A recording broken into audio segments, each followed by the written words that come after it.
Muito bem. Então, vamos iniciar a nossa roda de diálogo do Fórum Florestal Paraná e Santa Catarina para conversarmos sobre pagamentos por serviços ambientais, um aprofundamento em PSA no estado de Santa Catarina. Então, nós estamos iniciando agora, às 15 horas e 5 minutos, com dois palestrantes, trazendo suas experiências, né, do estado de Santa Catarina. A nossa primeira palestrante é a Rafaela Comparim Santos. Ela é engenheira ambiental formada pelo UFPR, atua na empresa municipal de água e saneamento do balneário de Camboriú, a EMASA, desde 2014. É membro do Comitê da Bacia do Rio Camboriú e Contígua, e atualmente coordena o projeto produtor de águas do Rio Camboriú. O nosso segundo palestrante será o Robson Luiz Cunha, agrônomo pela UFSC, está na gerência de Economia Verde na Secretaria de Estado do Meio Ambiente e da Economia Verde, que é o SEMAI de Santa Catarina. Então, eu agradeço. O Robson ele vai entrar só às 3h30, né? Porque ele, infelizmente, teve um outro compromisso, por isso que essa reunião foi adiada um pouco, né? Mas vamos começar dando as boas-vindas para a Rafaela. Boa tarde. Boa tarde. Estão me Tarde. ouvindo? Sim, perfeitamente. Tarde. Bom, então, obrigada, né, pelo convite, por poder participar aqui com vocês nesse momento. Eu tinha encaminhado a apresentação ali, acho que é para a Renata, não sei se ela pudesse compartilhar. Eu estou pelo celular aqui, aí fica um pouquinho complicado, né?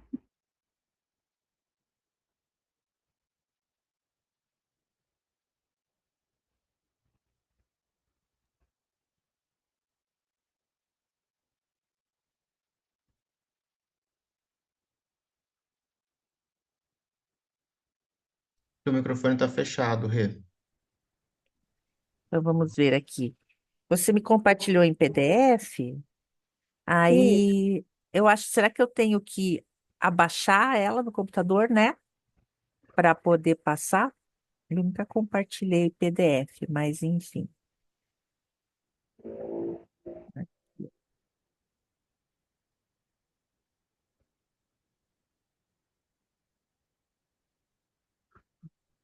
Vamos ver se dá certo esse aqui. Vocês conseguem ver a minha tela? Sim, tá no visual já, Renata. Então, Perfeito, Rê. tá. Mas não tá muito pequeno? Dá para ler bem, dá para ver. Dá para ler Melhorou Aí, mais? bem? aí Ótimo, no Zoom ficou legal. Aham. Aí. perfeito. Tá. Então vamos Bom, lá. então, tá, vamos lá.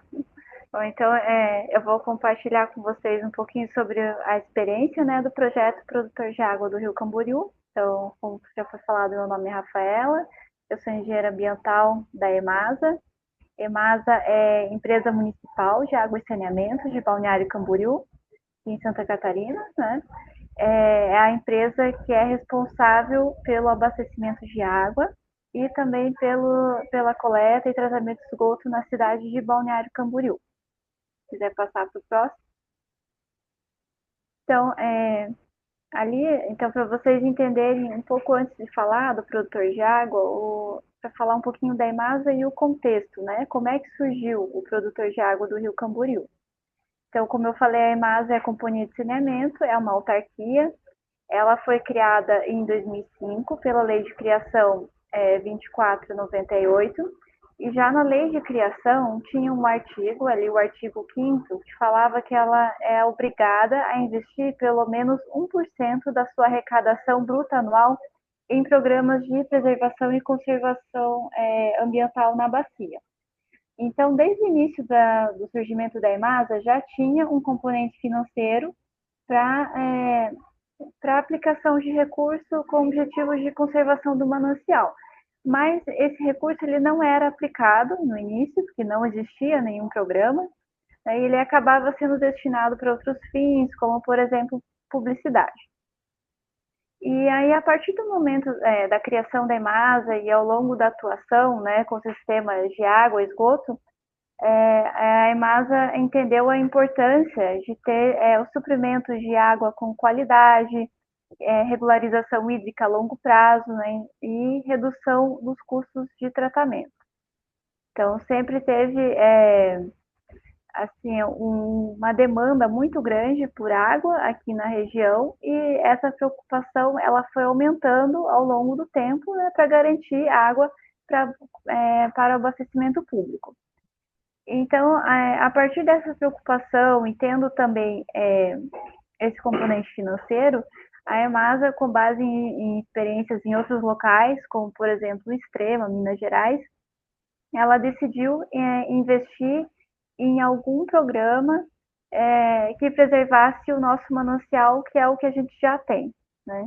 A EMASA até chegou a fazer alguns estudos, como, por exemplo, verificar a possibilidade de captar água da bacia vizinha, mas é algo que não seria viável no momento, né?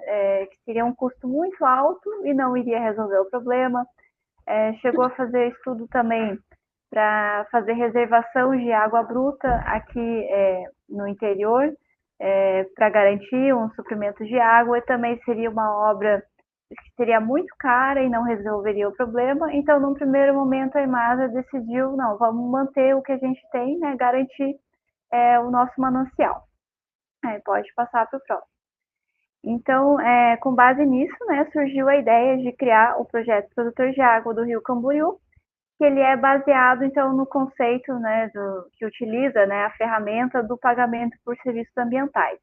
E o que é isso, né? Então, quando o ecossistema ele está funcionando tudo em equilíbrio, a gente tem a geração de alguns serviços ambientais que beneficiam a toda a população, né? E geralmente esses serviços ambientais eles são gerados, né, ali na área rural, com os proprietários rurais, e o pagamento dos serviços ambientais na verdade, você fazer incentivar para que esse serviço continue sendo gerado e seja amplificado, né? E esse serviço ambiental ele traga um benefício para toda a população da bacia. Esse incentivo ele pode ser através de pagamento em dinheiro em si, né? Ou através de incentivo, como por exemplo oferecer alguma infraestrutura, assessoria técnica, né? Então, esse é o princípio, né, do pagamento por serviços ambientais e como funciona o projeto Produtor de Água do Rio Camboriú, né, a idealização. Se quiser passar para o próximo ali. O projeto Produtor de Água do Rio Camboriú, ele foi criado em 2009 por uma lei municipal, que é a Lei 3026, né? E a partir dessa lei de criação, então, teve ali alguns momentos de idealização, formação de equipe técnica, constituição de um arranjo institucional, que é para verificar, né, quais seriam as instituições parceiras, até a formalização do Acordo de Cooperação em 2012, que é o acordo em que essas instituições parceiras assinam e é determinado ali qual é o dever de cada instituição dentro do produtor de água, né? Então, de 2009 até 2011, 2011 foi o primeiro decreto municipal que regulamentou as ações do produtor de água.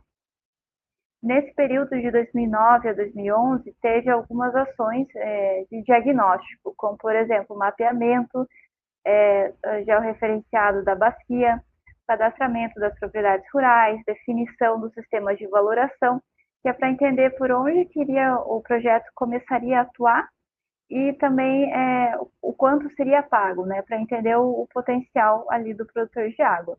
E em 2012, que foi lançado o primeiro edital de chamamento, que é a partir do qual os proprietários rurais eles já podem se inscrever no projeto. Ali tá ali o decreto municipal, né, 10.717/2022, que na verdade esse decreto sofreu uma alteração, né, o original era de 2011, foi alterado, porque lá no início do projeto, em 2009, a lei de criação falava somente de ações de conservação e restauração. E aí, recentemente, a gente entendeu que a gente poderia ampliar essas ações, né? Porque tem outras atividades que também contribuem para a qualidade e quantidade de água, mas não estavam contempladas na lei nem no decreto, né?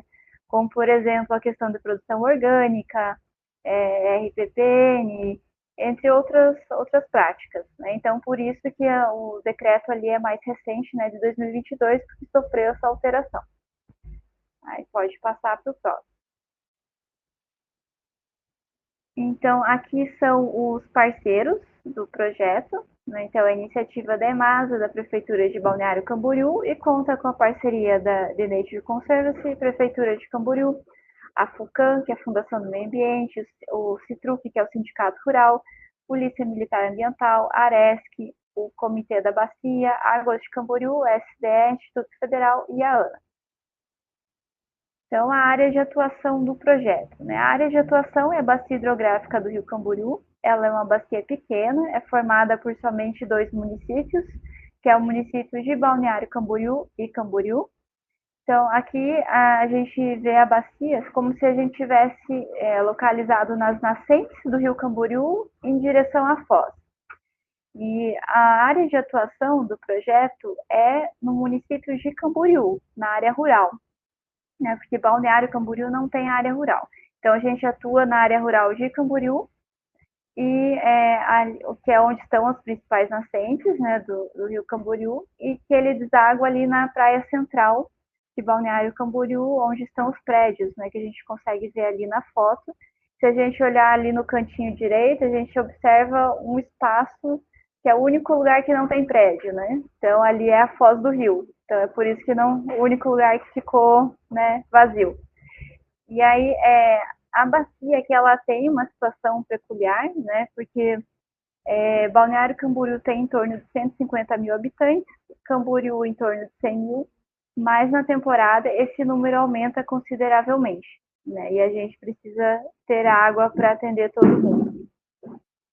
E aí a gente vê, né, que conforme a gente vai avançando ali em direção à foz, vai aumentando ali as construções, né? Mas ainda tem uma parte bastante preservada na área rural. Em torno de 50% da bacia ainda é vegetação nativa. Então, por isso também a importância do produtor de água para a gente preservar essas áreas e impedir que essas áreas urbanas avancem, né? Também não que o projeto seja assim, ele auxilia nisso, né? Na conservação do manancial, mas é claro que é muito difícil a gente comparar uma ferramenta de PSA com, por exemplo, uma especulação imobiliária, né? Não tem como uma frear a outra, né? Mas a gente vai tentando alguns meios para preservar o manancial e garantir água para abastecimento público dos 2 municípios. Aí pode passar para o próximo. Então, como é que funciona, né, na prática o produtor de água do Rio Camboriú? Então, a EMASA lança todo ano um edital de chamamento que fica aberto. Nesse edital são ditas quais são os documentos necessários para os proprietários se inscrever. Aí é feita a parte da mobilização. Então, essa informação ela precisa chegar na área rural e o proprietário precisa ser convencido, né, da importância da participação dele.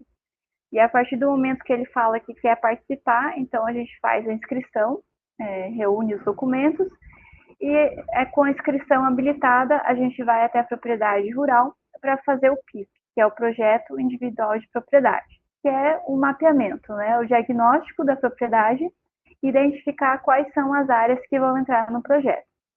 E aí, a partir disso definido, ele assina um contrato com a EMASA, passa a receber as vistorias e os pagamentos. Aí pode passar para o próximo. Então, o edital de chamamento, esse aqui é a nossa área de atuação, onde está ali delimitado em preto, né, que é a parte média alta da bacia. É importante frisar que a adesão é voluntária, até mesmo por se tratar de um projeto de pagamento por serviços ambientais, e a propriedade ela tem que estar dentro dessa área do edital, com pelo menos 10% da área da propriedade localizada ali, né? Porque a gente, também a importância dessa área de atuação é porque a gente atua a montante da captação da EMASA. que é a área de interesse, né? Já que o foco do nosso projeto é abastecimento público, né? A questão hídrica. Então, pode passar para o próximo. É importante também lembrar que o projeto ele não tem caráter de fiscalização, né? A gente vai até as propriedades e o PSA ele funciona como uma ferramenta de incentivo, né? Aqui tem um exemplo do PIP, que é um projeto individual de propriedade. A gente pode ver a propriedade delimitada ali em preto e em verde são as áreas conservadas que o proprietário decidiu inserir no projeto, e em amarelo são as áreas em processo de restauração. Então, são áreas ou que tinham eucalipto ou gado, ele tira essa atividade e destina para o projeto. E isso tudo é feito num processo de convencimento, né? Uma conversa com o proprietário, a gente vai orientando o que ele deveria preservar pelo Código Florestal, enfim, tem essa orientação, mas a gente não obriga ele a inserir determinadas áreas. E aí, depois que chega, né, nesse mapa final, então a gente vai para o contrato, né? Se quiser passar para o próximo. Então, e aí, como é que funciona a valoração, né? Então, a partir ali do PIP, a gente tem o quanto de área conservada que vai entrar e de área restaurada. E a valoração hoje é feita dessa forma. Então, conservação de mata ciliar, que é 30 metros da margem do rio e o raio de 50 metros na nascente, a gente considera 1,5 FM. E conservação de vegetação nativa fora da mata ciliar, meia UFM. Então, ele pode inserir áreas que não têm rio ou nascente. E a questão de restauração é 1,5 UFM por hectare por ano. Então, e a UFM, né, hoje em Balneário está R$ 411,93. Em média, assim, os proprietários recebem em torno de R$ 350 por hectare por ano. E vai depender muito assim da quantidade de nascentes que eles têm, se eles terem área de restauração, conservação, vai mudar um pouquinho, né, de uma propriedade para outra. Aí pode passar. E os contratos hoje, eles são assinados por 5 anos, que é o prazo máximo, né, de um órgão público para fazer contratos, mas quando termina esse prazo, a gente faz um novo contrato e ele permanece no projeto. Então, a partir do momento que ele assina o contrato, ele recebe as vistorias a cada 6 meses, com pelo menos 3 representantes do grupo gestor, que são aquelas instituições que eu mostrei lá no início. E a partir da pandemia, a gente passou a fazer as vistorias com drone também, que auxilia bastante, né, nessa atividade. Aí pode passar para o próximo. Então, aqui tem algumas fotos das áreas, né? Essa encosta ali é uma área que foi toda restaurada, e aí a gente vê a divisa, né, com a pastagem do vizinho, né, a diferença entre uma área e outra. E ali, no canto esquerdo, né, a gente tem a imagem de um puleiro artificial. Então, no início do projeto, a gente fazia a restauração com plantio de mudas, e a partir da execução, a gente não tem adotado mais essa técnica. A gente percebeu que como tem muita vegetação, as áreas elas se recuperam muito fácil, assim, naturalmente, ainda tem uma resiliência natural. Então, a gente fez experimentos de abandono total de área, atrativo de fauna, condição de regenerantes, e hoje o que a gente faz é o isolamento da área com cercamento, e depois de um determinado período avalia se é necessária alguma ação específica. Então, mas aí a gente não faz mais o plantio, apenas em algumas situações, por exemplo, eventos ou mobilização de escolas, funcionários, né, mais nesse sentido. Aí pode passar para a próxima. Então, hoje a situação atual, né, a gente tem 1.127 hectares de área conservada, 70 hectares em processo de restauração, 175 nascentes contempladas, 72 quilômetros de curso d'água protegidos. Já foram realizadas 369 vistorias e ali o valor desembolsado de PSA desde o início do projeto até o final do ano passado foi de R$ 2.213.303, que é só o PSA, o que é pago diretamente aos proprietários, né? Aí pode passar para o próximo. Então, aí, além das ações, né, com os proprietários e nas propriedades em si, a gente tem os monitoramentos. Então, o projeto faz o monitoramento hidrológico, temos 3 estações instaladas na bacia e é feita a coleta também em 5 pontos, periodicamente.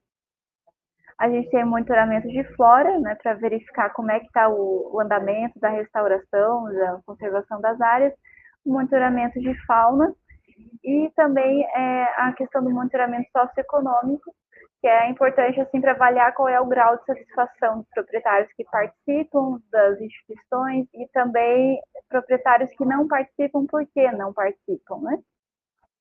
E é isso, né? Acho que pode passar para o próximo, ali tem ali o site, enfim, as redes sociais. Tentei passar ali, né, uma ideia principal, mas assim, eu fico à disposição para dúvidas, comentários. Obrigada. Muito obrigada. Deixa eu cancelar aqui a compartilhamento.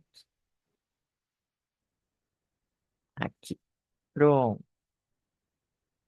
Então, agora são 3h26, né?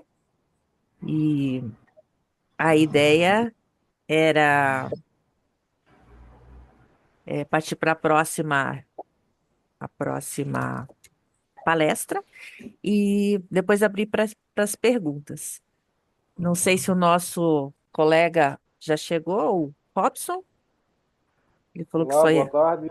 Estão me ouvindo? Oi, Robson, tudo Tudo ótimo. bem? Tudo Tudo bem. bem? Sim, já estava acompanhando aqui a apresentação da colega Rafaela, da EMASA, né? Estou Uhum. à disposição aqui. Então tá, então eu passo a palavra a você para dar continuidade. Tá. Eu fiz uma apresentação aqui, daí eu acho que eu consigo compartilhar a tela aqui, né? Isso. Eu vou colocar a tela inicial, daí eu já...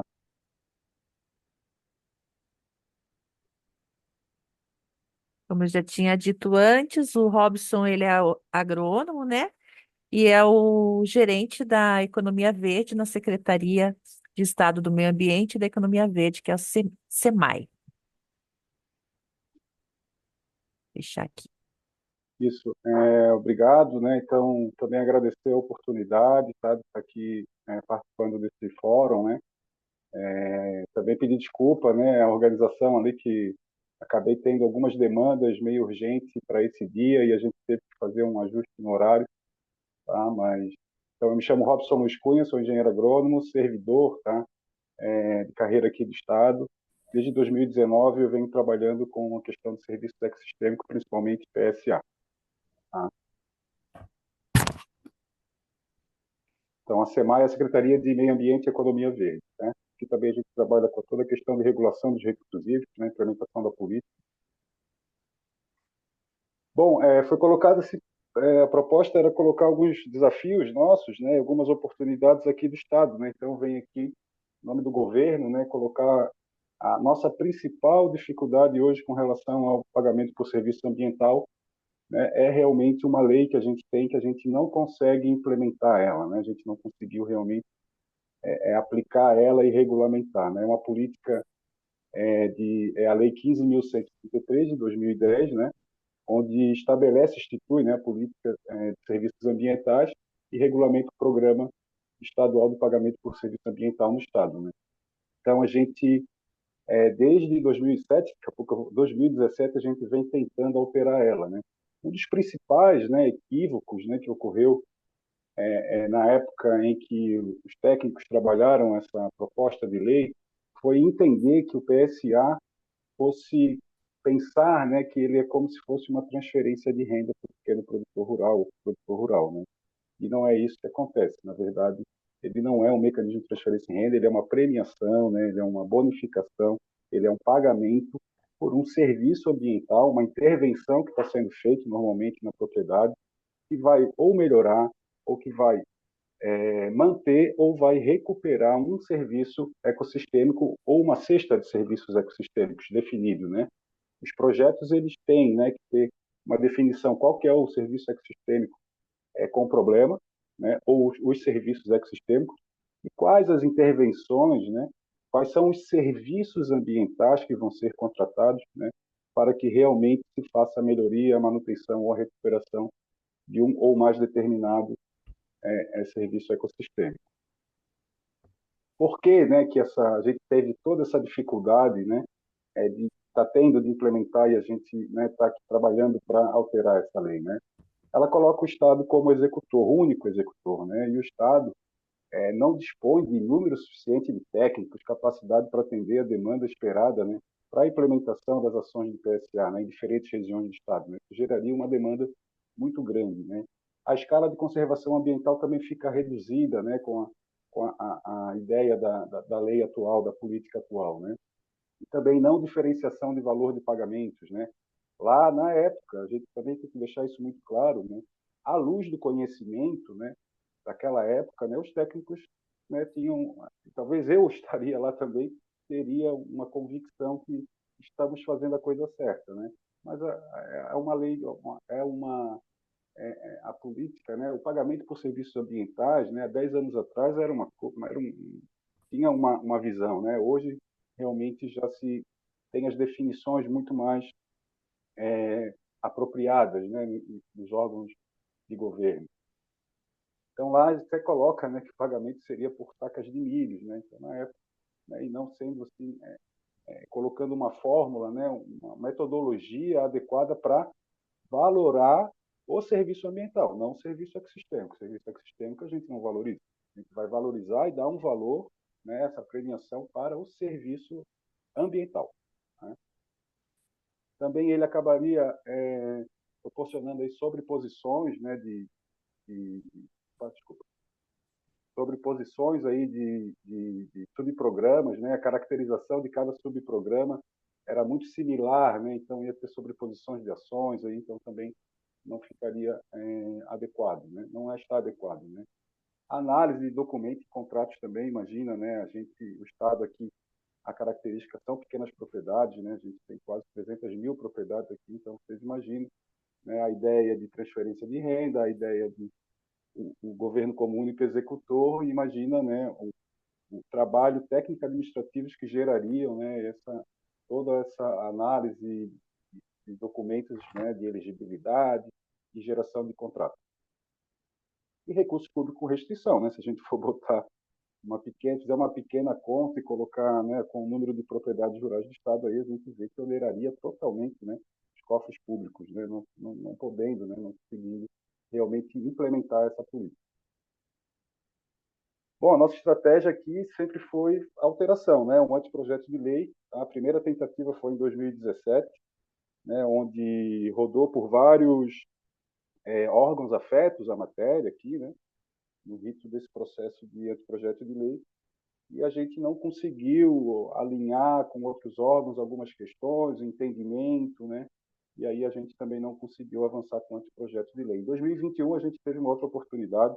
A Assembleia Legislativa aqui iniciou um processo de revisão no nosso Código Ambiental, a primeira revisão do Código Ambiental de Santa Catarina, né? E a gente, na época, por portaria do Estado, instituímos um grupo de trabalho, um GT, com vários órgãos, né, ligados ao tema aí. Trabalhamos esse anteprojeto de lei e encaminhamos, né? Mas no momento, né, não foi oportunamente utilizado lá pelos nossos legisladores, que, na verdade, a ideia, né, não era chegar a esse ponto, e sim algumas alterações, um movimento muito mais político do que técnico naquele momento, né? Foi super rápido essa revisão, então realmente acabaram não aderindo, né, à nossa proposta. Bom, em 2023 já vem uma questão de oportunidade, tá? Que daí daqui a pouco eu vou comentar um pouquinho aqui na frente. Bom, essa nova proposta, esse anteprojeto, né, ele coloca o governo como fomentador, né? Não que o Estado não possa executar algum projeto, algum programa de PSA e até pagar, né? Mas o principal papel do governo do Estado seria como fomentador dessa política de PSA, né? Também vai possibilitar, né, a ampliação e capacidade de conservação ambiental, possibilidade de atingir diversas regiões do Estado e a flexibilidade também na execução, né, apoiando outras iniciativas e não sobrecarregando o Estado. Aqui é só um quadro resumo, né, comparando então a nossa lei atual, tá, e a proposta de alteração de lei, né? Então, também, né, a nossa lei, né, a nacional saiu em 2021, janeiro de 2021, né, então também a gente não tinha, né, essa consonância com a política do PSA nacional, 1419, então ela já traz essa consonância. Em vez do Estado como executor, o Estado como indutor, articulador e orientador técnico da política de PSA, dos projetos de PSA, iniciativas, né, a responsabilidade exclusiva do Estado passa a não ser mais exclusiva do Estado, e sim fortalecimento de projetos regionais e municipais. Né? A pequena escala, né, já com a nova proposta, a gente ganha ampliação aí da escala, com fomento às parcerias locais e regionais também. A não diferenciação do valor, então, uma fórmula, né, para valorização desse serviço ambiental flexível, que pode ser customizado. Então, a gente teve um convênio com a Agência Nacional de Águas em 2016, a gente desenvolveu alguns estudos aqui em alguns mananciais, e dois produtos também que foram gerados nesse convênio. Um foi um plano de viabilidade econômica para projetos de PSA no Estado, né, onde é quase um passo a passo de como estruturar um projeto. Tá? E a gente também desenvolveu uma calculadora, né, que valoriza o serviço ambiental. Ela usa como base o valor da terra para a servidão florestal. Tá? Então, são alguns produtos aí interessantes que a gente também pode estar disponibilizando. Tá? De oportunidades, né, então, eu coloco sempre aqui como uma oportunidade, né, de exemplo para o governo, ou de uma forma, né, de garantir, né, esse recurso para uma longa, né, execução do projeto. Projetos de PSA a gente tem que pensar em prazo de médio a longo, né, nunca para curto prazo, né, fazendo projeto de PSA que pague 5 anos, somente isso não fecha, né, com os princípios, né, do que a gente vai conseguir de resultado. Né? Então, no mínimo aí 8, 10 anos seria o que a gente imagina aí para um projeto de PSA. Em Santa Catarina, né, tem uma característica aqui que as nossas iniciativas de pagamento por serviço ambiental são todas com o executor principal a concessionária de abastecimento público. Né? São PSAs hídricos, né, de raiz. Né? Eles visam realmente, né, a quantidade, né, a melhoria ou a recuperação ou a manutenção da provisão de água. O serviço ecossistêmico, né, definido, o objeto dessas iniciativas é a provisão de água, tá? Na maioria para abastecimento público. Né? Então, aqui a gente tem essas 5 iniciativas aqui no estado, né, que é o Rio Cubatão.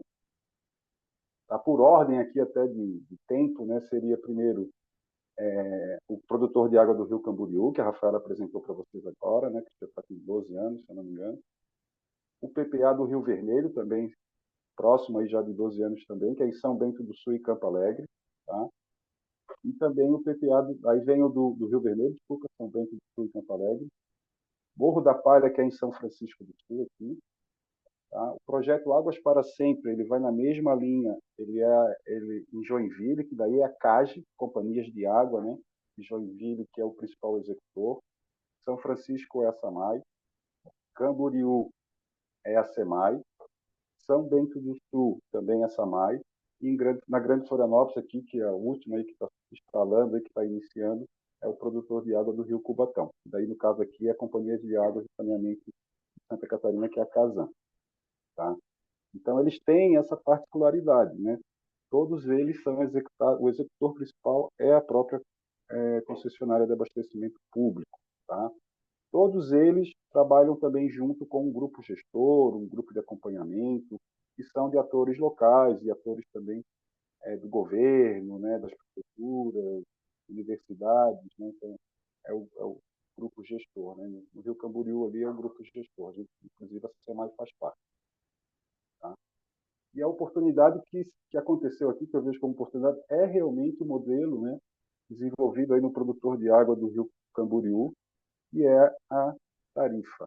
Né? Então, junto com a agência reguladora, né, a Rafaela comentou ali alguma coisa, junto com a agência reguladora do Estado, que é a Aresp, né, eles desenvolveram uma metodologia incluir um componente financeiro dentro da tarifa de água, onde realmente ele consegue, né, gerar essa garantia de continuidade, de longevidade do programa de PSA. Então, é um modelo que a gente vê realmente como uma oportunidade aqui a se seguir, né? E a gente vem tentando, a gente coloca para as outras iniciativas, quando as pessoas procuram nós aqui, né, querendo saber de PSA, de projetos, né, a gente coloca o que acontece em Santa Catarina e a gente também acaba sugerindo, né, esse tipo de modelo de execução financeira. São poucos lugares no país que acontece, né? Bom, dentro também do mundo da oportunidade, como as coisas são interessantes, né? Quando eu falei lá que a gente está tendo uma nova oportunidade, né, que iniciou em 2023, da gente fazer essa mudança, né, na nossa política de pagamento por serviços ambientais. O que acontece, que a gente vê como uma oportunidade, estamos abraçando ela, é que nesse governo, né, nesse plano de governo, né, existe uma ação lá chamada que é o Programa Mais Verde. Tá? Então, devido a estar lá no caderninho do plano de ação do governo, né, a gente foi demandado, né, em elaborar uma proposta para implementação desse programa Mais Verde. Qual que é o objetivo, né, que o governo quer com esse programa? Né? Um programa de conservação e preservação de recursos naturais, né, com incentivo financeiro a pequenos proprietários rurais de Santa Catarina. Isso é praticamente o PSA. Né? Então, em julho do ano passado, né, através de uma portaria, foi instituído esse GT Mais Verde, né? Está a Secretaria do Planejamento, está o Instituto de Meio Ambiente de Santa Catarina, o IMA, Secretaria de Meio Ambiente e Economia Verde, SEMAI, Empresa de Pesquisa Agropecuária e Extensão Rural de Santa Catarina, que é a IPAGRE, Secretaria de Agricultura, Polícia Militar Ambiental de Santa Catarina e também, por último, a SCPAR aqui do Estado. Né? Qual é, que é a missão desse GT, né? Propor medidas para a reestruturação do Programa Mais Verde, tendo como premissa promover a preservação ambiental e os serviços ecossistêmicos através de projetos que contemplem o pagamento por serviços ambientais. Tá? Bom, também deixar claro, tá, pessoal, que isso tudo ainda é uma proposta desse grupo que vai ser lançada para o grupo gestor e para o governador aqui, para assim daí a gente dizer que vai realmente ser implementado. Então, para que fique claro aqui, e isso é uma proposta ainda do grupo gestor, tá, para o governo do Estado. O grupo de trabalho pensou em duas linhas, né? Uma seria o pagamento por serviços ambientais, né? Para a implementação desse programa Mais Verde seria projetos de IPSA e projetos de mercado de carbono florestal. Então, são as duas linhas que o grupo vem trabalhando as propostas. Né? A proposta do PSA já está bem desenhada, praticamente fechada e pronta para ser apresentada. Né? Do carbono a gente ainda já teve um momento mais incipiente, mas a gente também já avançou, mas não tanto como pagamento por serviços ambientais, ainda até devido à complexidade do mercado. Bom, a nossa proposta, tá, para você ter uma ideia, a gente está pensando, é um PSA híbrido. Tá? Nós vamos trabalhar com as captações, são 136 captações no estado, distribuídas no estado, tá, em 6 mesorregiões. São captações da Casan, da Companhia de Águas, né, Saneamento de Santa Catarina. Então, a gente está trabalhando tudo com órgão do estado. Tá? E a gente está trabalhando com algumas modalidades de serviço ambiental. Né? Dos 20 mil hectares. Tá? Isso, de 2025 até 2033, serão abertos editais dessas áreas. Mas os projetos eles têm duração, né, de 8 anos. Então, tendo em 2033 sendo gerados os últimos contratos com as propriedades, né, com os proprietários, ainda teria 8 anos de execução. Tá? Então, iria passar aí de 2040. Né? Então, pensando também realmente numa uma escala possível de se alcançar. Quais são as modalidades? Então, a gente dividiu em modalidades e submodalidades. Quais são as modalidades de serviço ambiental? Conservação de florestas nativas, floresta em pé, né, estado de desmatamento, né, e restauração de áreas degradadas, seja por regeneração natural ou com plantio, né, de espécies nativas. Tá? A gente observando, né, os programas que existem no Brasil, os produtores de água similares, Reflorestar no Espírito Santo, outros tipos de projetos que tem, a gente percebeu que o produtor ele gosta também de trabalhar a área dele. Eu acho que a gente vê as submodalidades como um atrativo. Né? Um desafio aqui dos projetos, né, principalmente nos primeiros anos, é a adesão. Apesar de a gente estar colocando lá, às vezes, é uma oportunidade de botar floresta que já está, que ele não iria derrubar, ou que já estão lá, né, florestas que ele preservou, né, que tem que ter muito trabalho aí, né, e alguma restauração, mesmo bancando todo o insumo da restauração, inicialmente a gente tem uma baixa adesão do produtor, tá? Porque natural também do produtor rural, a desconfiança, né, a insegurança, vão entrar na minha área, vão fazer mata, vão solicitar intervenções, então existe todo um processo aí de extensão rural a ser trabalhado, né, para conseguir realmente a adesão dos agricultores.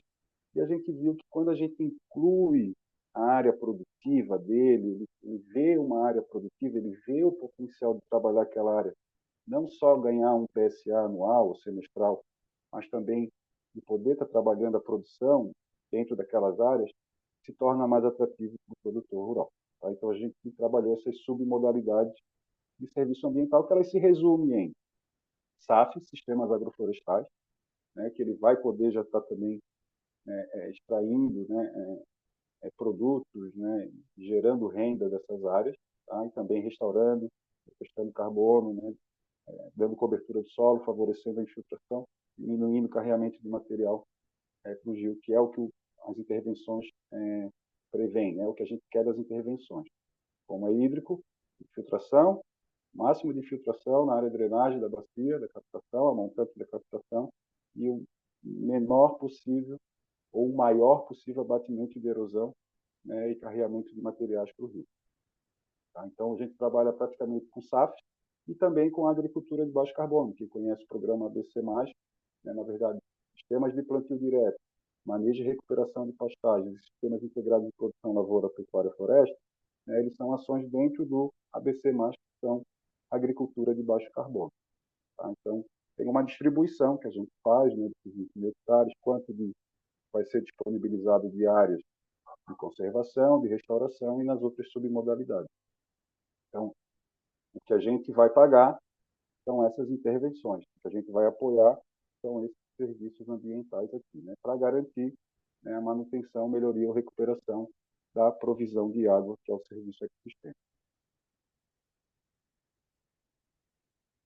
A gente quer usar um modelo de governança e de execução um pouco diferente. A gente conheceu do Espírito Santo, que é o Reflorestar, né, onde ele utiliza, né, para fazer essa ponte entre a SEMAI, o grupo gestor ali do projeto, né, no caso do PSA hídrico, até o produtor rural. Né? Então, como eu falei, também o Estado não tem capacidade de abraçar, né, a secretaria aqui de executar sozinho um produto desse. Então, a gente sempre trabalha agora com, vamos fazer nossa proposta, é um componente técnico, tá, e o componente financeiro. Tá? No Espírito Santo, para vocês terem ideia, o componente financeiro é o BANDES, é o Banco de Desenvolvimento do Espírito Santo. Tá? E eles têm associados, né, credenciados lá, consultores, que já são os consultores que fazem crédito rural, Pronaf, que fazem esse tipo de projeto. Né? Então, são eles que fazem esse projeto. Como funciona lá? O técnico vai na propriedade, pega toda a documentação de elegibilidade, faz a proposta de projeto, né? O produtor aceitando, ele elabora esse projeto e ele entrega esse projeto para o agente financeiro para o banco. O banco faz toda a conferência, né? Faz todo o processo ali de andamento, validação, né? E aí joga. E o grupo gestor, né? O SEMAI, lá tem uma plataforma, né? Do Reflorestar, onde tudo isso é feito dentro de um sistema, né? Então, para nós aqui, a gente já acordou, né, que o componente técnico vai ser a empresa de pesquisa agropecuária e extensão rural, e está se encaminhando. Tá?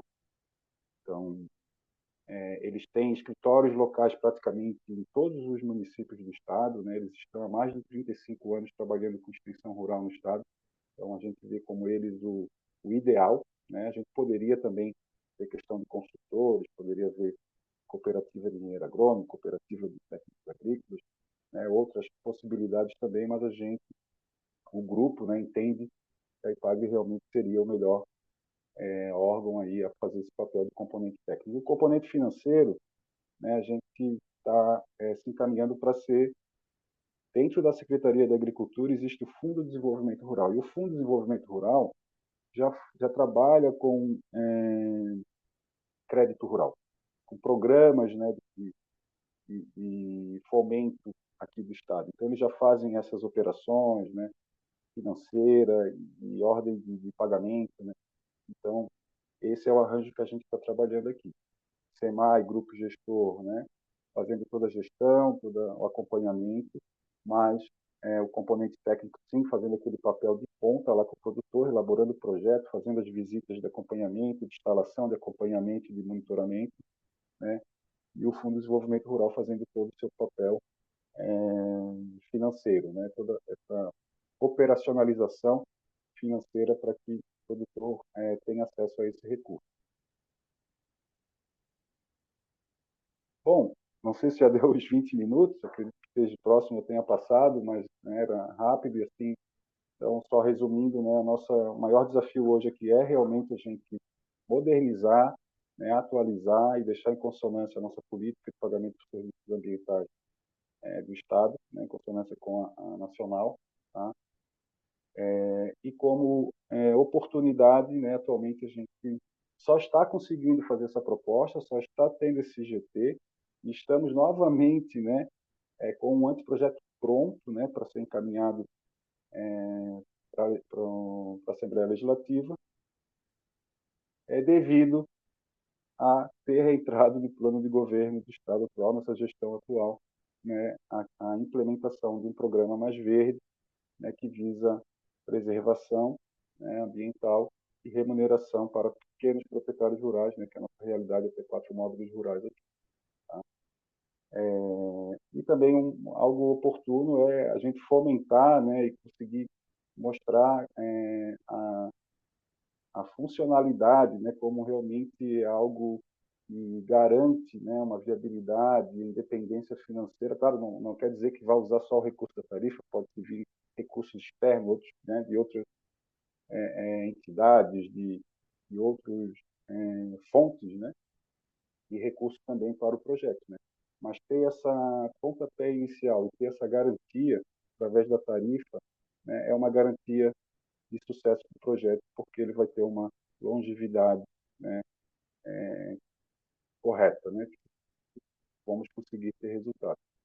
E sempre lembrando, né, que o projeto de PSA eles têm que ter a definição desse serviço ecossistêmico, quais são as intervenções, né, e depois também, claro, tem que ter um monitoramento, né, não é simplesmente pagar para o produtor que preserva, né, fazer algumas intervenções, né, que favoreçam o meio ambiente, o serviço ecossistêmico, mas a gente tem que monitorar.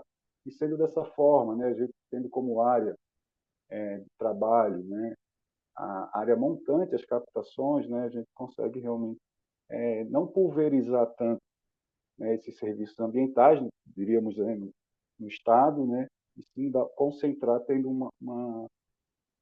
um retorno, né, um resultado mais visível e mais positivo, né, para realmente a provisão de água, principalmente para abastecimento público. Bom, acho que é isso. Tem o meu e-mail aí também na tela, tá? Quem quiser, de repente, o acesso a um desses documentos, a gente pode estar disponibilizando também, tá? Do nosso convênio com a ANA, aquele plano de viabilidade, né? Sustentabilidade para projetos de PSA. Aí a gente também tem a nossa calculadora de valoração, né? Essa a gente não manda diretamente, mas a gente disponibiliza após pelo menos uma conversa aí, né, de 30 minutos aí, para explicar um pouco a funcionalidade, mostrar como ela funciona, né, para não ter problemas futuros aí de alguém alterar e daqui a pouco colocar que a fonte é aqui do governo de Santa Catarina, né, para a gente deixar mais claro isso. Tá? No mais, fico à disposição. Tá? Agradeço novamente a oportunidade de estar participando e compartilhando aqui um pouco, né, das nossas questões, desafios e oportunidades aqui pelo governo do estado de Santa Catarina. Tá bom? Muito obrigado. Obrigada, Robson. Nós que agradecemos. E a gente tem aqui algumas perguntas, né? A Carolina de Paula, ela perguntou se todo município precisa ter legislação para ter PSA né, além da lei estadual, necessariamente precisa ter uma lei municipal. Então, essa era a pergunta dela. O César levantou a mão. Pode falar, César. Não, pode rodar as perguntas do chat primeiro, Rê, depois eu faço a minha. Tá. Aí, a Andrea colocou aqui que ela não lembra se os slides da roda de diálogo do PSA1 foi disponibilizado ou gravado. Ele foi sim.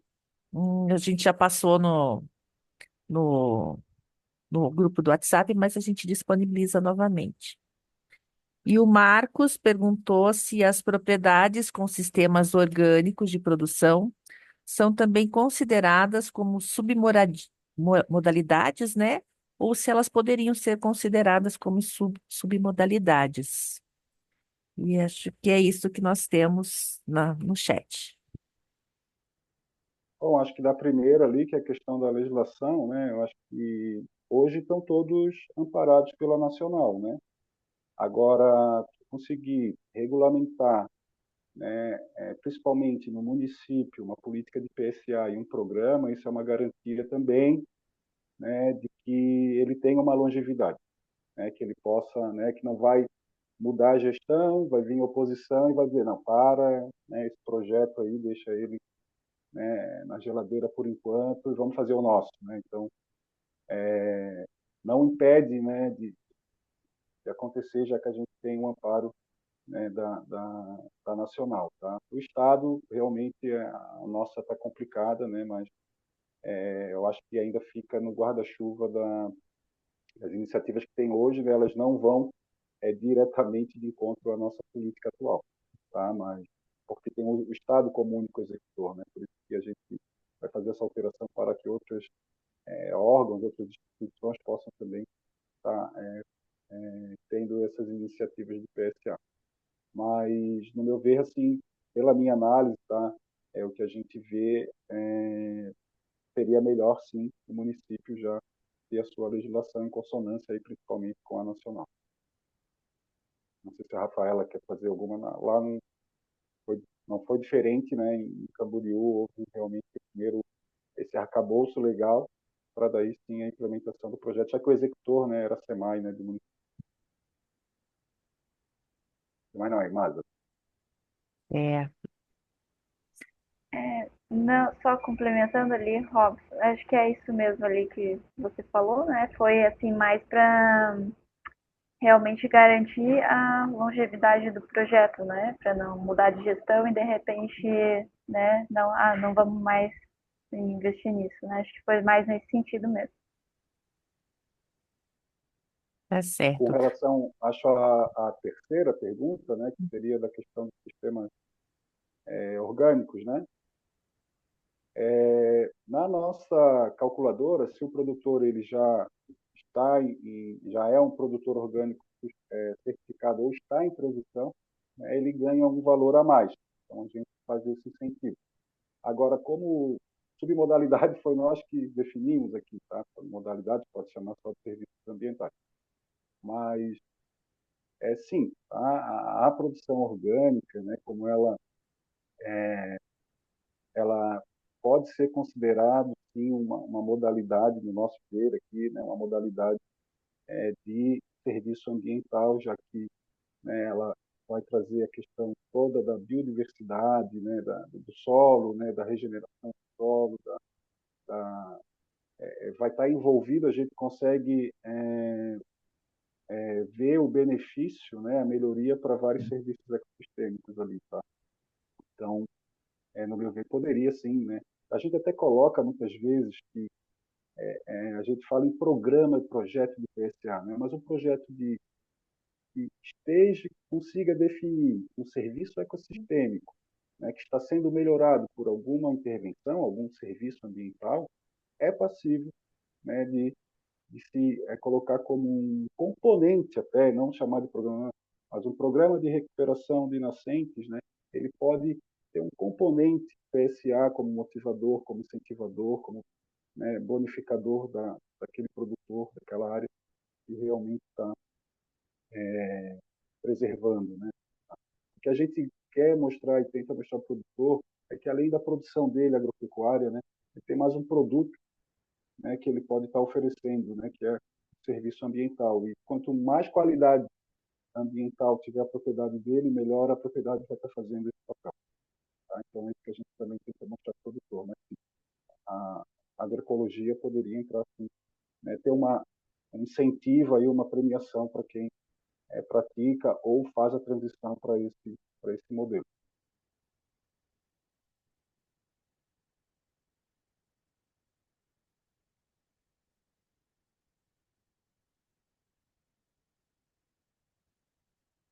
Você Está está no mudo, desligado, eu acho, o Tá com o microfone microfone. mutado, Rê. Só fazer uma complementação ali, tá? Só aproveitando que tem que tomar cuidado, tá? Porque a gente tem que ter adicionalidade sempre, né, nesse projeto. Né? A gente tem que pensar assim, isso não aconteceria se esse projeto não ocorresse. Tem que ter adicionalidade, tá?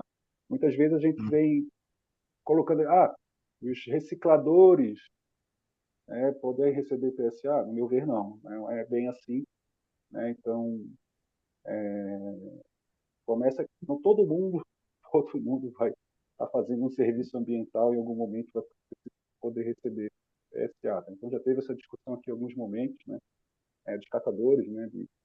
Não, isso já é um mercado consolidado que existe, né? Então, aí o que tem que ter é incentivo, fomento do governo, não como PSA, mas como diminuição de tributação, essa lei né, na questão de tributação, para favorecer esse setor, né? Fazer ele se desenvolver melhor, mas não pagamento de serviço ambiental no caso. Tá certo. Agora meu microfone está aberto. Caroline, eu vou passar para você a palavra para ver se você foi contemplada, né, na sua pergunta, depois passo para o César. Ok, boa tarde a todos.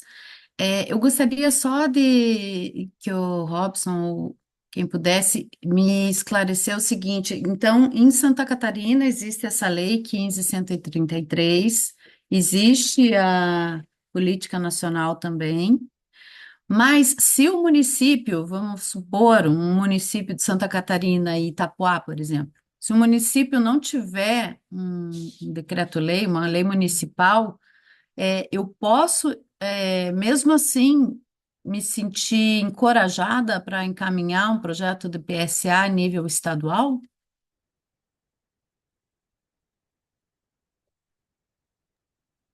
Bom, o governo, por enquanto, não tem nenhum edital, nenhum chamamento e nenhum programa, nem projeto de PSA no Estado.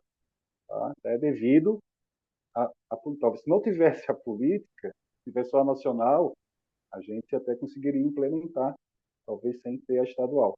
Tá? Mas como a gente teve essa estadual em 2010 e a gente não consegue implementar ela, não consegue regulamentar, ela não tem a aplicabilidade, né, desejada para a política, né, o governo não tem nenhum programa. Tanto que, para que esse programa Mais Verde realmente saia do papel, tem um requisito antes, que é qual? É a gente alterar a lei estadual, né, para o governo conseguir implementar, tá, esse programa. Então, por isso que a gente vê como uma oportunidade para atualizar a lei e lançar uma iniciativa dessa de longo prazo, né, atendendo aí, né, 20 mil hectares aí entre restauração, conservação e aquelas submodalidades. Então, somente o governo vai conseguir se ele realmente levar esse projeto de lei à frente, né, e realmente trabalhar para passar lá na Assembleia. Né? Então, está realmente ligado a isso. Mas o município poderia, é uma empresa, né? A política ela permite o seguinte: princípio do PSA.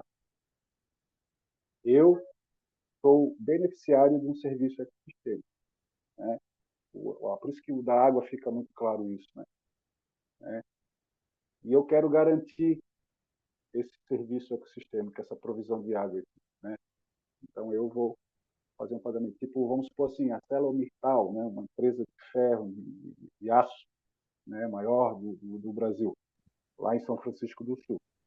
Ela pode criar uma iniciativa dessa, fazer um projeto, fazer uma proposta, né, para aquela área de interesse dela, a área que realmente é, priori, a área prioritária, né, para os serviços ambientais, ela pode fazer uma relação e um contrato direto com os produtores rurais, independente do estado. Tá? Então, a nossa atual, né, a proposta que a gente está fazendo, né, o projeto de lei, ele vem de encontro a isso. Tá? E a gente fomenta que o governo pode entrar como articulador, apoio técnico e talvez algum financeiro também. Muito bem. Então, agora o César? Isso. Pessoal, vocês me escutam bem? Que eu estou no quarto do hotel e ótimo. Sim. Já peço desculpa se falhar aqui ou cortar. Bom, quero agradecer inicialmente, né, tanto a Rafaela como o Robson, né, parabenizar também pelos esclarecimentos, muito válidos, vai ajudar bastante a gente aqui na nossa missão. E eu tenho duas perguntas. Eu acho que assim pode até ser a primeira até se estende tanto para a Rafaela como para o Robson, que a gente percebe muito que esse modelo onde a gente tem esse componente financeiro na tarifa, né, para ajudar a girar o corpo, a máquina financeira que envolve um programa de PCA, porque a gente sabe que o desafio, existem inúmeros desafios, né, evidentemente, mas a gente sabe que precisa existir o recurso para a gente beneficiar, né, fazer o pagamento por conta daquele benefício que é gerado por meio de um serviço ambiental associado a um serviço ecossistêmico. Daí a minha pergunta nesse contexto houve alguma movimentação no sentido da sociedade, assim, poxa, minha tarifa aumentou, eu não entendo direito esse benefício, eu moro, por exemplo, em Balneário Camboriú, que é uma área totalmente com uma vocação extremamente voltada para a área urbanizada, mas é uma atividade que é desenvolvida lá em área com vocação rural, mais precisamente ali nas cabeceiras, né, nas nascentes que se localizam ali, né, em Camboriú. Então, a primeira pergunta seria nesse sentido, se houve uma manifestação, se precisou ter um processo de engajamento, de ciência cidadã em relação aos munícipes mais urbanizados nesse sentido?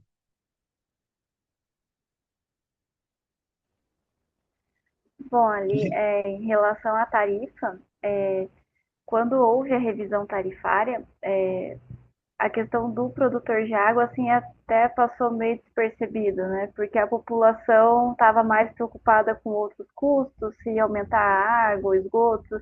E se você for olhar o produtor de água, o quanto ele realmente impacta na tarifa, é assim, algo em torno de 3 centavos por metro cúbico. É Então, isso que eu queria realmente saber é também. quase nada, né? Tá. Então, a população, assim, não teve, né, essa manifestação da população em relação a isso, ser contra, né, a inclusão na tarifa. Inclusive, muitos não sabem da existência, né, que eles estão pagando a tarifa de água Uhum. e que parte dessa tarifa está sendo destinada para a conservação do manancial.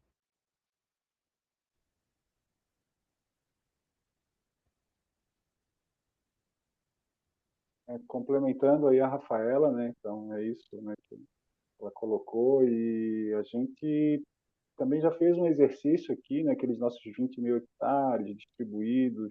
A gente viu quanto que a Casan lança na rede por ano, né, em metros cúbicos, botamos aí uma perda aí de 30%.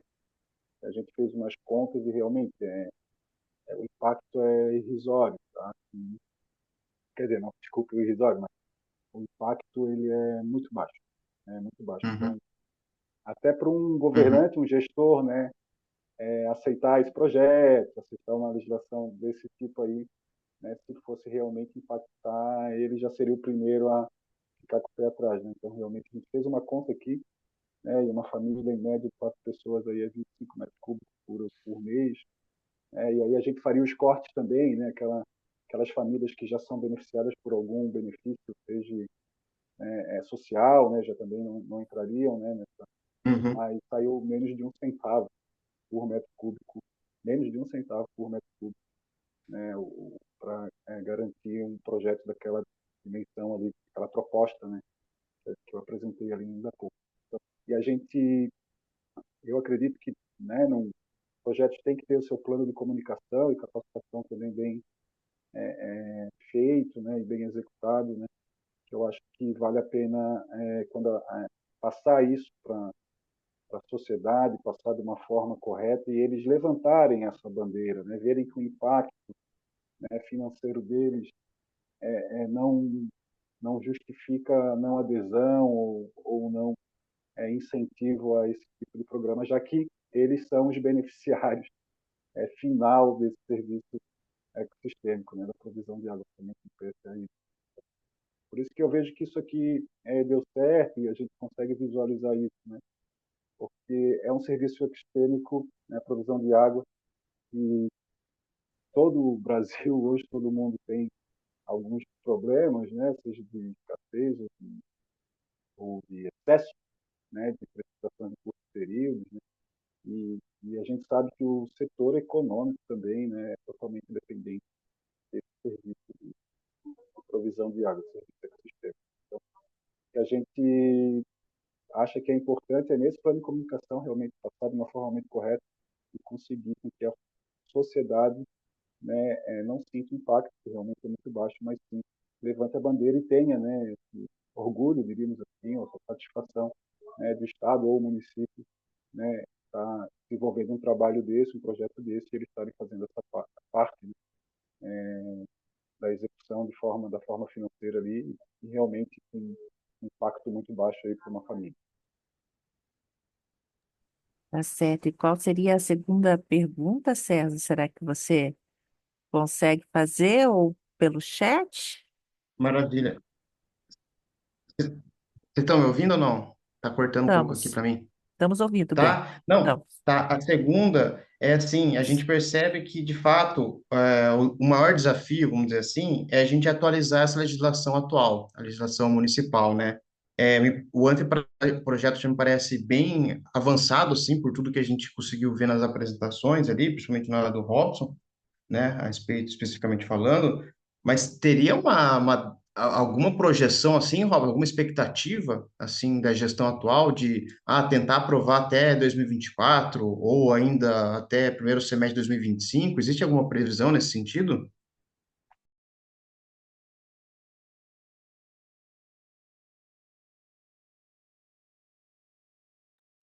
Isso.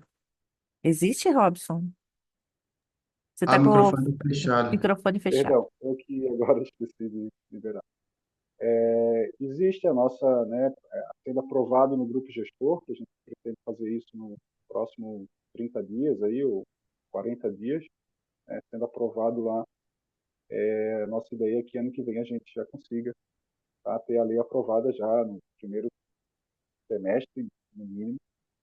Dependendo ali, a gente já consiga iniciar a implementação desse projeto, né? Não vamos iniciar em todas as áreas de uma vez só, mas que a gente inicie a implementação e execução desse projeto aí, ano que vem também, tá? Se der no primeiro ciclo, mas no mínimo até o segundo semestre do ano que vem a gente está iniciando esse processo. Legal, legal, obrigado. Era isso. Então, passa a Espero que palavra. vocês, espero que vocês visualizem uma propaganda ano que vem dizendo do lançamento do programa mais vezes. Tá? Mas por enquanto, repito, nesse momento, né, precaução, né, porque a gente está dando uma informação que é o que a gente está fazendo como proposta, né, porque também daqui a pouco acaba não tendo uma informação errada dizendo que a gente já está lançando aí. Daqui a pouco está o pessoal ligando para cá, querendo saber como é que se escreve. Né, mas então, por enquanto, é uma proposta, tá? Mas a gente está bem otimista aí, que a gente vai conseguir mostrar a importância, né, e vender esse projeto aí, técnicos, né, vender esse projeto aí para os nossos gestores. Perfeito. Então, agora o Renato. Tudo bom? Boa tarde. Obrigado, Renata, Rafael e Robson, pelas falas muito esclarecedoras. Eu tenho uma pergunta para cada um de vocês. Primeiro, para a Rafaela, qual a importância que você vê em ter essa lei, né, esse artigo na lei da empresa de saneamento, em relação à estabilidade do PSA, né, para a continuidade dele, tanto em termos de iniciativa quanto de fluxo de recursos? E aí eu não entendi muito bem a hora que você falou, quando você fala de 2 milhões e 370, 69 produtores, se esse é o valor acumulado, né? O valor em número de produtores do histórico do PSA que vocês implementaram, e também qual é o produtor que recebe há mais tempo recursos, né? Porque me parece que a experiência de vocês, ao trazer estabilidade, né, permite também que o mesmo produtor continue recebendo, não só no curto prazo, né, mas mais no médio prazo. Então, qual é o produtor que recebe há mais tempo e continuamente na iniciativa de vocês? Aí depois eu pergunto para o Robson. Bom, ali, sobre o componente financeiro, ali o artigo na lei, né, de criação da EMASA, eu acho que realmente é essencial para a continuidade do projeto, porque foi assim, a partir desse componente ali que surgiu o interesse da EMASA também em investir em programas de conservação do manancial, e tendo esse artigo na lei, independente de gestão que troque, enfim, quem passar pela EMASA, ele sabe que assim ele tem que destinar aquele percentual para a conservação do manancial. Então, isso garante a sustentabilidade financeira do projeto. Aí a partir desse artigo na lei, é que a EMASA procurou estabelecer ainda uma sustentabilidade mais definida, né? Então, através da tarifa de água e esgoto, né, com um componente financeiro destinado especificamente para o projeto, foi criado também uma dotação orçamentária específica para o produtor de água. Então, tudo a partir desse artigo na lei municipal, né, que foi se estruturando e estabelecendo uma forma de que realmente ali o pagamento por serviços ambientais ele fique garantido ao longo do tempo.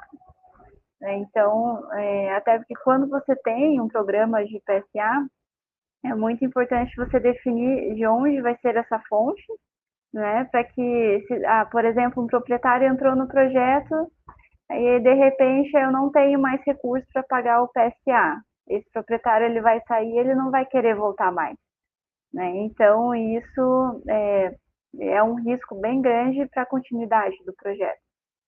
E ali em relação aos valores, né, aquele valor de 2 bilhões é o PSA acumulado, né, desde o início do projeto, o primeiro pagamento em 2013, até o último pagamento em dezembro de 2023. Então, é o acumulado. E os proprietários, assim, a gente tem ainda os primeiros proprietários que aderiram, né, lá em 2013, então eles já estão com 11 anos de participação, né. E aí dificilmente a gente tem proprietários que saem. O que acontece é, por exemplo, casos de falecimento, né, que aí realmente não tem como, e aí depois de um tempo, quando é feito o inventário, aí a gente pode procurar a família novamente, né, para ver se a família tem interesse em permanecer no projeto. E questão quando vende propriedade também, né? Que como quem tem direito a receber é o proprietário da terra, então quando é feita a venda do terreno, né, a gente tem que cancelar o contrato e aí é procurado o novo proprietário para ver se tem interesse e aí sim estabelecer um novo contrato, né? Então é isso. Excelente, Rafaela. Posso fazer já a próxima? Renato, tem alguém na fila aqui? Pode Não, fazer.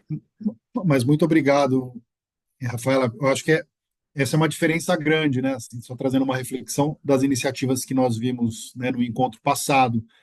Porque, claro, cada PSE pode ter um arranjo, né, uma governança própria e uma forma de selecionar produtores, a forma de valorar também.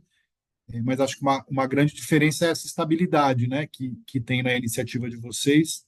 Outras estão numa lógica mais de edital, né, que aí depende da vontade de alguém, do interesse de alguém, mas que acaba tendo um ciclo mais curto. Né? Então, bem interessante ver um exemplo, né, de algo que vem da lei e que aí produz essa estabilidade. E aí, pegando esse mesmo ponto, perguntar para o Robson, me desculpe se eu perdi em algum momento que você tenha falado, mas se a lei nova que vocês estão refletindo sobre traz algum mecanismo financeiro mais estável, né?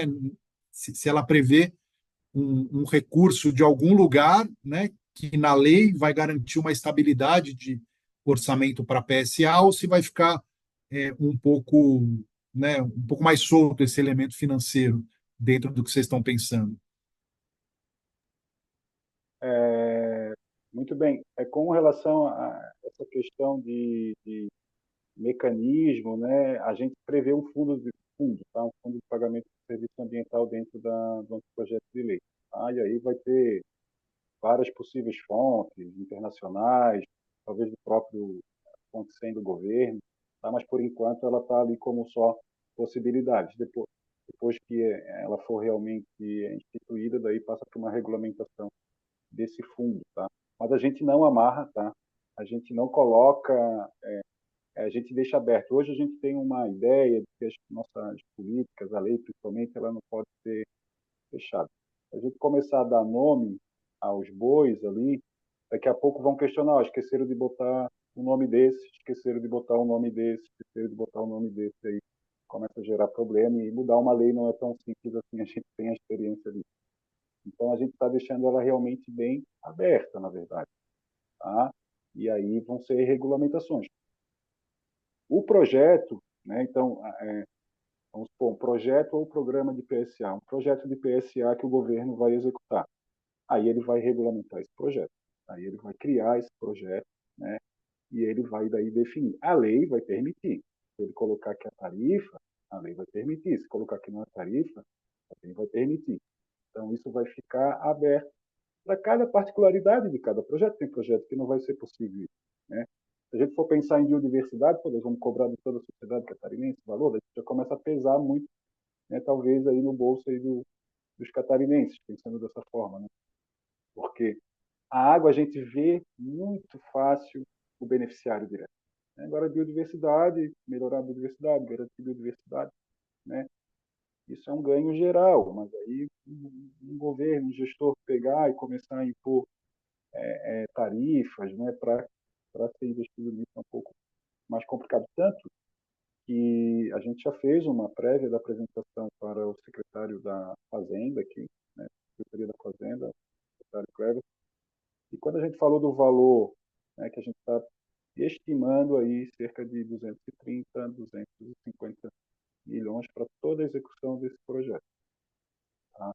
Mas como ele é escalonado, né, vai acontecer parábola suave ao longo do tempo, até 2040, né, ele também não viu grandes problemas se a gente inicialmente, não que depois não vai entrar outras fontes de recursos, mas que a gente inicialmente realmente conte com fonte bem, fonte própria do governo, já que, né, vai ser, não é de uma vez só, né, a gente está prevendo aí esses 230, 250 milhões, não é de uma vez só, né, ele vai acontecer aí cerca de 10 anos aí, o que talvez não pese tanto, né, para o governo do Estado. Então, fica aberto, tá? A gente não está impondo, a gente não está colocando que os projetos do Estado isso tudo vão ser determinados em cada projeto, cada particularidade, cada serviço ecossistêmico, o projeto vai ter um serviço ecossistêmico, vários, então, todos esses arranjos, né, eles têm liberdade para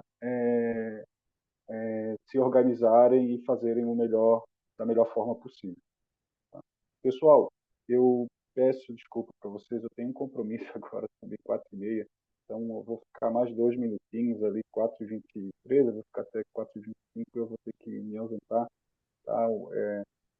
A Renata tem meu contato, eu botei meu contato ali também, tá? Na apresentação, se alguém não pediu, depois a Renata pode me pedir, eu fico à disposição aí, se quiserem fazer alguma pergunta, pedir algum material por e-mail também, eu fico à disposição aqui, à disposição de vocês, tá? Então, a última pergunta com a Carolina. Será que dá tempo ainda? Vamos lá, Carolina. Então, bem rapidinho, se o Robson, assim, por cima mesmo, puder escalonar essa calculadora aí dele, eu fiquei bem curiosa.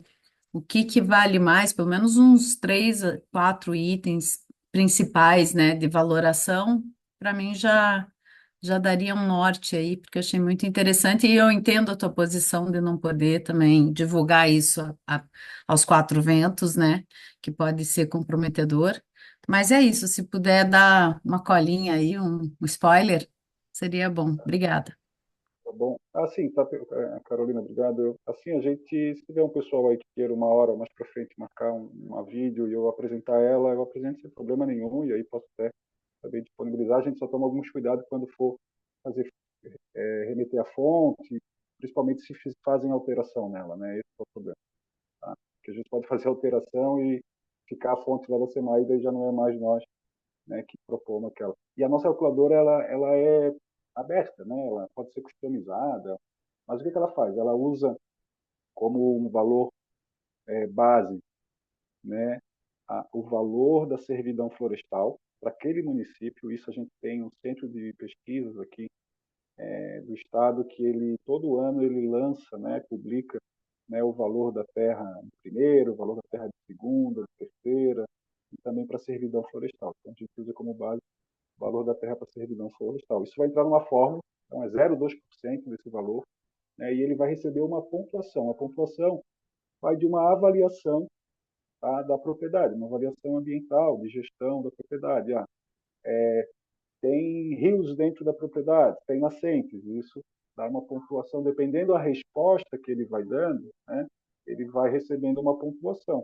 Quanto mais qualidade ambiental, né, a propriedade dele tiver, ou seja, mais serviço ambiental, independente de algum projeto ela está realizando, maior é a pontuação dele. Então, mais ele recebe, tá, por aquele hectare, né? Então, a gente paga por hectare aderido, né, aos projetos, né, dentro das propriedades, né? Tá? Aquilo ali a gente prevê, o projeto é 20 mil hectares, mas a gente é um programa daí do governo, a gente quer atingir o máximo possível, beneficiar o máximo possível, né? Tanto que a gente provavelmente vai lançar no máximo 10 hectares por propriedade. As propriedades, da propriedade é 40 e poucos hectares, então 10 hectares, a gente nem acha que vai ser isso, normalmente uma média de 6 a 8 hectares por propriedade, né, que vão aderir ao projeto. Tá? E aí, para cada propriedade daquela, vai ser feito, né, essa avaliação pela calculadora, customizada até pelo um grupo de acompanhamento que a gente prevê para cada iniciativa dessa no Estado, trabalharem, customizarem e avaliarem a melhor forma de fazer essa valoração. Mas eu fico à disposição, né, se quiserem para frente marcar uma apresentação, a gente faz aí uma meia hora só, apresentando aí na tela aqui a funcionalidade dessa calculadora. Hoje, quem utiliza essa metodologia, customizou o projeto, é o Águas de Joinville, né? O Águas para o Centro de Joinville, com as companhias de água lá de Joinville. Eles utilizaram o nosso modelo, customizaram lá com o grupo gestor para a realidade deles. Tá? Mas aí eu fico à disposição. Mais uma vez, tá, pessoal? Muito obrigado. Desculpa um pouco da pressa, mas realmente a gente está num momento aqui de bastante demandas aqui do governo, tá? Mas fico muito feliz de poder ter participado, de espero ter contribuído, tá, com o fórum aí, né? E parabenizar também por essa iniciativa muito bacana, movimentar. A gente sente que falta muito pessoal se apropriar dos conceitos do PSA, né? Entender que não é simplesmente eu preservo, eu tenho uma área, eu posso receber, né? Não é isso, a gente tem que ter realmente o serviço epistêmico definido, quais são os problemas dele, quais são as intervenções de serviços ambientais que são precisas. Se tem essa pessoa para realmente fazer essa provisão desse serviço ambiental, né? E se tem principalmente também, né, o pagador que possa garantir uma viabilidade para iniciar, né? Como a Rafaela comentou, iniciar o projeto, parar e depois recomeçar é muito complicado, é muito difícil, né, no meio rural. Tá bom? Pessoal, muito obrigado. Renata, muito obrigado, tá, pessoal? Nós que Fico, agradecemos, Robson. fico à disposição, Vamos tá? Agora, conversar. um abraço para a Rafaela também, parabenizar, né, pela apresentação dela, e a gente do Estado fica muito contente, né, de ter uma iniciativa daquela, onde a gente também faz parte do grupo gestor, que é uma das primeiras iniciativas, a primeira, posso dizer, né, que realmente vem com esse modelo aí muito, muito bacana, um projeto bom, e a gente sabe que ele vai ainda crescer muito ali também, tá bom? Um abraço a todos aí, fico à disposição. Tá ótimo. Bom, então agora nós encerramos a primeira parte. Eu vou encerrar a gravação e a gente retorna em 5 minutos, o pessoal do Fórum Paraná e Santa Catarina, para dar continuidade daí à nossa oficina de construção da estratégia, tá certo? Agora são, deixa eu ver, são 16h29, então quando for 16h35, 6 minutinhos a gente retorna, tá? Muito obrigada.